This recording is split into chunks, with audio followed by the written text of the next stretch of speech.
ஷோய் Lakshmi Parvati Saraswati. Delhi to Tamil Nadu, Tamil Nadu Delhi வரைக்கும் ஊடாளப்பட்ட மாநிலம் இலங்கை சுலோன். வெளிநாடு உள்நாடு எல்லா நாட்டிலையும் பத்திரப்பதிவில் எலுமிச்சம்பழம் கனியை நாங்கள் எரியுதோம் உள்ளே மாட்டுறதுக்கு. மாட்டுவோம், செயலறைக்கு போவோம், பூரா என்னென்ன தண்டனை அந்த டயத்தில் போடுறாரோ அந்த தண்டனைக்கு பத்திரப்பதிவிலேருந்து தண்டனை கொடுப்பார். புரியுதா இல்லையா? எல்லாமே பிரித்து எடுத்துருவாங்க.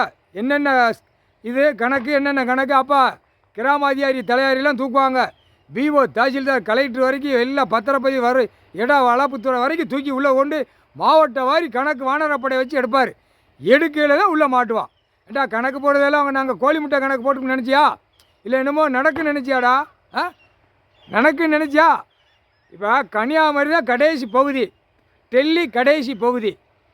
டெல்லி கடைசி பகுதியில் கொண்டு போய் என்ன வச்சுருக்கான்? 3 தலைச்சக்கரத்தை, விஷ்ணு பிரமா சிவன், 3 புலி மாதிரி பாடிட்டான். இப்போ கன்னியாகுமரியில் விஷ்ணு பிரமா சிவன் 3 ஒரு ரூபத்தில் நிற்காங்க. புரியுதா இல்லையா? புரியுதா இல்லையாடா? தெரியுமா இல்லையா? தெரியுமா தெரியாதா? அவன் கணக்கு விட்டுட்டான். அந்த கணக்கு வெளியே அவனே மாநில போய் வெளியே கக்க விடுவார்.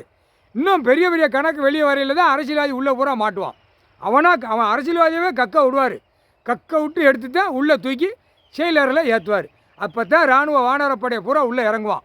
ஏன்னா இவ்வளோ தப்பு பண்ணி வச்சுருக்கான்ட்டு அந்த கணக்கில் நீதிமன்ற கோர்ட்டில் இப்போ இவர் கணக்கு கொடுப்பார். கணக்கு கொடுக்கையில் தான் உள்ளே வருவான். உள்ளே வரையில் அரசியல்வாதியை அங்கனே வச்சு கம்பியை பழுக்க வச்சு இழுத்துக்கிட்டே போவாங்க. ஆடாதீடா, ஆடாமல் போங்க சரியா? ஆடுன்னு வச்சுக்கோ, 4 வீலர் 2 வீலரில் ஜங்கின்னு பறக்க, விமானத்தில் பறக்க, ட்ரெயினில் பறக்க, அப்படியே மீதி தள்ளிடுவார். குடல் மண்டை மூளை செதறி போகும். ஏற்கனவே நிறைய செதறி போய்கிட்டு இருக்கு. புரியுதா? பர்றேட்டதை பூரா காலி பண்ணிக்கிட்டு இருக்காரு. கொஞ்சம் கிரிமினல் உள்ளவனை பூரா காலி பண்ணுறார். கிரிமினல் மூளை. புரியுதா இல்லையா? இப்போ தமிழ்நாட்டுக்காரப்ப அரசியல்வாதியாக கொஞ்சம் கை வைப்பார். கை வைக்கல கிறுக்கு பிடிச்சி கடிக்க விடுவார். கடிக்க விட்டு தான் வெளியே தூக்குவார். ரணவழி எடுத்து தான் விடுவார். தமிழ்நாடெலாம் விடமாட்டார். தமிழ்நாட்டில் ரணவழி எடுத்து தான் விடுவார். புரியுதா இல்லையாடா?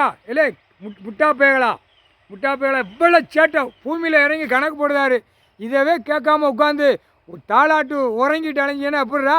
அப்போ உள்ள வரையில் 1 பாயிண்டில் வானரப்படை உள்ளே வந்தாலும் 1 பாயிண்டில் செக் பண்ணுவார். 1 பாயிண்டில் உள்ளே போயிடுவேன். புரியுதா? ஒருதான் சொல்லுவார்ல, நான் விளாண்டுக்கிட்டே இருப்பேன், கணக்கு விட்டுக்கிட்டே இருப்பேன், விளாண்டுக்கிட்டே இருப்பேன் அப்படிங்காரு. ஒரே பாயிண்ட்டு, ஒத்த பாயிண்டில் தூக்கிடுவோம் அப்படின்ட்டார். கைலாசத்தில் பத்திரம் போட்டவன் வந்தவன் போன பிறகு அவன் வீட்டு குடும்பத்தாருக்கு இன்று கைலாசத்தில் நாங்களே எலுமிச்சம்பழம் கனியை எரிஞ்சிட்டோம். 3 அம்மாமாருங்க. இந்த எழுதினவன் போனவன் வந்தவன் சண்டையும் சத்திரமாக கூத்து எழுத்தவன் குடும்பம் நாசமாக போயிடும். பார், இப்போ தான் வேகமாக கீழே இறங்கும். இறங்கியில் மண்ணை கவ விடுவார். முக்கால் சத்தியம்டா, நாங்கள் எரிஞ்சிட்டோம்டா.